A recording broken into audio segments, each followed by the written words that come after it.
And it's Sophie. Welcome to the Crying in My Pillow podcast. We're here to discuss our teenage struggles on a day-to-day basis. Now grab a box of tissues, your favorite pillow, and some snacks, and let's get into it.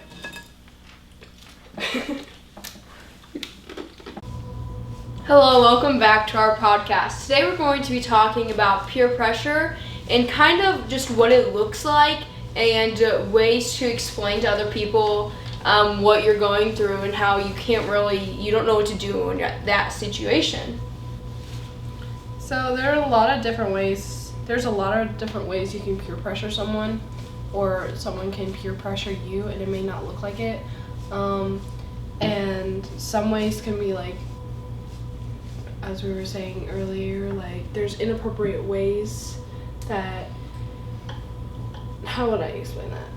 There's certain things that just aren't, that you should even just be doing whenever you're our age, and it's not necessarily, it's kind of like the difference between making someone, like, let's say, jump off a cliff versus doing something that they necessarily shouldn't be doing. Or let's say, like, jumping off a bridge with your friends when obviously, there's a huge risk factor to that, or there's just a lot of ways that you can be peer pressured, and someone can tell you, oh, well, if you don't do this, you're not cool, or, well, everybody else is doing it, or, you could snitch, so you have to do it, so I know you're not going to snitch, stuff like that.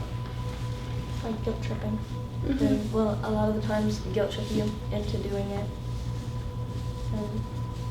That's how it starts most of the time, because like if you say no, they're just gonna keep going with that and not give up until you do it. Right, and it can even be your best friends that are like doing it to you. They can just be like, well, I wouldn't do that to you. Like, that if you needed me, like, I would just like not show up to practice, or I would not show up to my volunteer thing. It's just like, I made a commitment and I have to follow through with it, and you don't even really need me. You just like want something to do. I'm not gonna stop my whole life just because you want to hang out. Yeah, I'm laying that. Well, I would do it for you, type thing.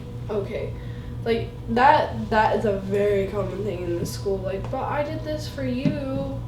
I did this for you 2 years ago. Do this one thing for me now. Yeah, which could be completely escalated, but from what you did for you. Yeah. So.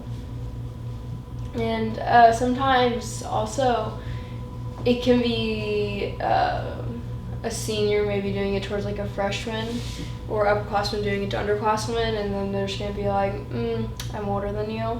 I think that you need to do this, or else you're just not like cool or whatever. And then it just keeps going, because like once that person that was peer pressured at that age gets to be a senior, they're gonna do probably the same thing, and it's just gonna keep. It just keeps going on. And I will say this: it's very targeted towards younger. Like it's a circle. Like it's the upperclassmen or older, obviously younger kids look at upperclassmen as like their idols or whatever, and like, oh my gosh, if they do this, it's so cool, and I'm only gonna be cool to them if I do it too.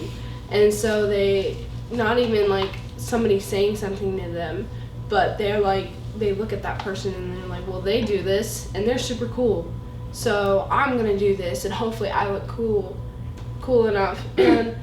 And that's something at our school that is a big issue, because we have a lot of sweet kids that I guess peer pressure themselves into doing things that are not okay just to look cool, and later on down the road, like, they're gonna look back and they're gonna regret that.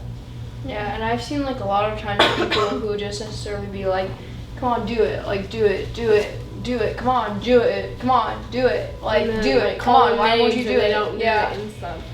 And so then you just get so annoyed and you're just like, oh my god, okay. Yeah.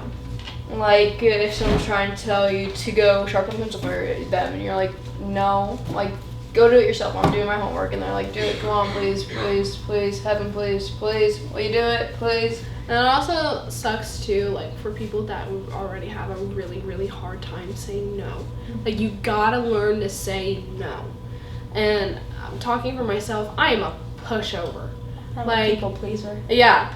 And you tell me, can you please do this for me? I am already swamped with all of these things.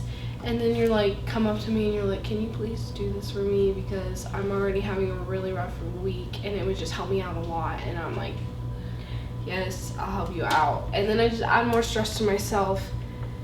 And I wouldn't say like that is helping a friend out, but then they become reliant on you. And then they're always going to come to you. And I'm not saying all people are like that, but a lot of people use you and they become reliant on you. And eventually it turns into they become dependent on you without even you knowing it. Right. Because they will tell, like, they'll be like, well, I needed you to do this for me. And you did this for me last time, so I thought it'd be okay if you did it for me again. So. Right. And then, so I think now you can kind of say, like, what do you do whenever someone's doing this to you? Like, the simple answer would be to just say no. But that doesn't always That does not happen. That a lot of the time it doesn't work like that, and there's so many people who someone says something and they're like, come on, do it, and you're just kind of like, I don't want to say no to you. Like, I don't want to disappoint you. I don't want you to think lesser of me because I did this for test subject A, not test subject B. Yeah. Like, I don't want you necessarily not want to hurt other people's feelings because you did it for someone else. You're like, okay, yeah, I'll do it. Or it'll be more of a, well, no, but you did it for so-and-so. Okay, then yes. Yeah, you're right. I guess I'll do it. Yeah.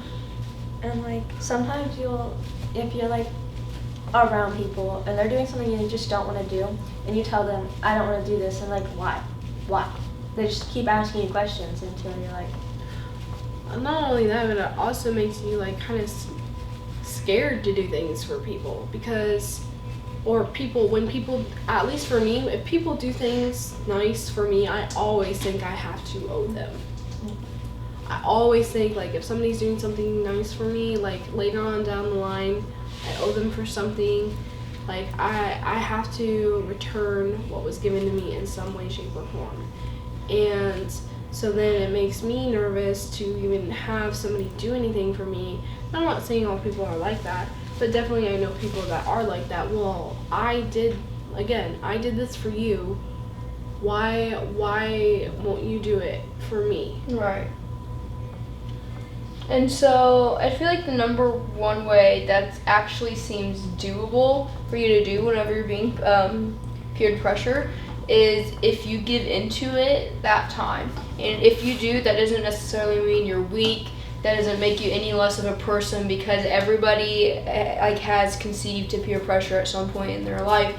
And some like ways to help with it in the future would be to just stop hanging out with those people. Like, just sit down, look at yourself in the mirror, and just feel like we don't like who we're looking at in the mirror. I don't like who I'm becoming because of the things that I feel like I have to do. Whenever you're thinking that, you need to find yourself with a new group of people or a new person, and you just need to cleanse